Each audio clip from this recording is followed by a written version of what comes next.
อภิสังขา នៅក្នុងចិត្តគិតទាំងអស់ញោមស្រីញោមប្រុសភាគច្រើនគឺសុទ្ធតែជាអភិសង្ខារអភិសង្ខារប្រែថាការតាក់តែងឬបានន័យសម្រាយប្រែថាការរៀបចំខ្លួនក្នុងការការពារខ្លួនឬការរៀបចំនៅសីលវិធីរបៀបក្នុងការស្វែងរកប្រយោជន៍ដើម្បីខ្លួនដែលមានខ្លួនឯងដែលជាតួទិដ្ឋិប្រកាន់ខ្លួននៅក្នុងបញ្ចក្ខន្ធឬថាបញ្ចក្ខន្ធជាដើមចងជាឫសនិងជាគល់ព្រមទាំងមានអវិជ្ជាគឺជាត្រណប់ទ្រអភិសង្ខារគឺមិនមែននៅក្នុងន័យមួយដែលថាផ្លាស់ប្ដូរនៅការគិតថ្មីអំពីការគិតមុន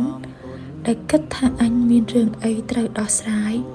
មានរឿងអីត្រូវធ្វើឲ្យហើយមានការទទួលខុសត្រូវចំពោះជីវិតខ្លួនឯងក្រោយមកក៏ផ្លាស់ប្ដូរទៅជាការកាន់យកថាអាត្មាភាពមិនគួរកាន់យកការប្រកាន់មាំមិនគួរចាត់ចែងរៀបចំដំណើរជីវិតនឹងឲ្យខ្លួនឯងទេពីព្រោះគ្រប់យ៉ាងគឺមានដំណើរជារបស់វារួចជាស្រេចទោះបីជាមានការផ្លាស់ប្ដូរការគិតបែបនោះមកកាន់ការគិតបែបនេះក៏ដោយក៏នៅតែជាអភិសង្ខារដែរ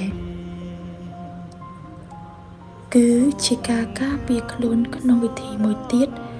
ក្នុងរបៀបមួយទៀតគឺដោយហេតុដែលការបានស្ដាប់យ៉ាងនេះមកថាធម៌ទាំងឡាយកើតឡើងអំពីហេតុដំណើរជីវិតមានរៀបចំរួចជាស្រេចយ៉ាងណាគឺយ៉ាងនោះដូច្នេះវាដោះនូវកូនចិត្តថ្មីនៃការតាក់តែងដើម្បីការការពារខ្លួនឯងតែនៅក្នុងន័យផ្សេងអត្តាការពារខ្លួនដោយការមិនការពារ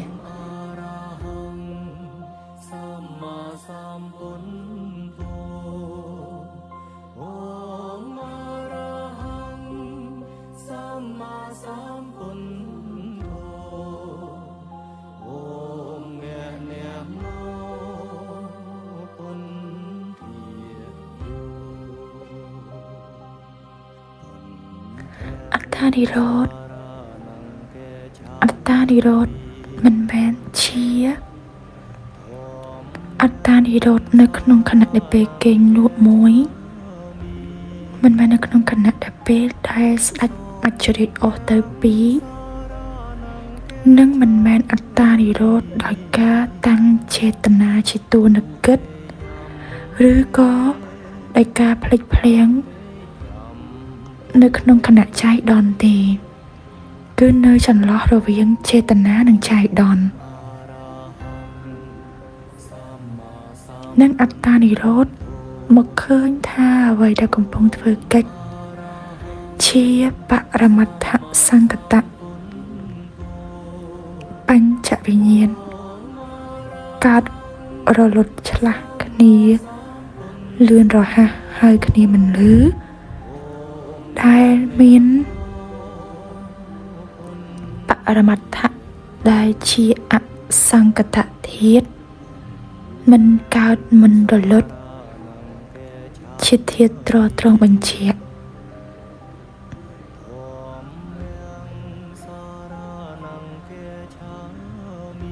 ក្នុងខណៈដែលអសង្កតធាតុពេញអង្គដែលមិនមានការរាំងខ្ទប់ឬបកផ្ដាយអំពីការគិតឯណានីមួយនោះអត្តានុត្តដ្ឋិក៏លែងមានវត្តមានអត្តានុត្តដ្ឋិលែងមានវត្តមានតណ្ហាក៏មិនមានកំណើតបន្ទាប់ពីខណៈនេះក៏លែងមានរាល់សកម្មភាពទាំងឡាយទាំងអស់គឺឲ្យឈ្មោះថាជាកម្មកិរិយាជាព្យាកតកម្មមិនមែនជាកុសល